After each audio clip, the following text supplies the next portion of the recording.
তো কেমন আছো পাবলিক? দেখতে পাচ্ছ এখন রাত 10টা বাজে, আমাদের রান্না চলছে। এই রান্নাটা হচ্ছে অ্যাকচুয়ালি আমাদের ফেসবুকের টাকাতে।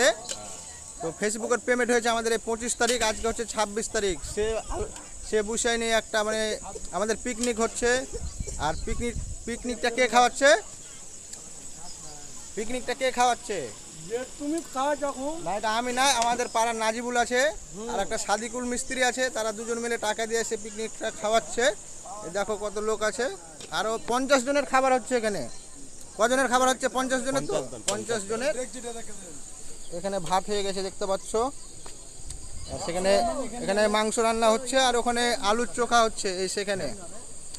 আর এটা আমাদের পিকনিকটা হচ্ছে কোথায়? পিকনিকটা কোথায় হচ্ছে? বঙ্গবাসার ফুলপাড়া। ফুলপাড়া। এটা আমাদের চায়ের দোকানে, এর দোকানে মানে পিকনিকটা হচ্ছে। তো যাই হোক বন্ধুরা, একটু নাজিবুলের জন্য আর সাদিকুলদার জন্য একটু দোয়া করে দেবেন, যেন তারা আরও বড় হতে পারে, আরও এরকম মানে পিকনিকগুলো আরও করতে পারে। তো সবাইকে ধন্যবাদ।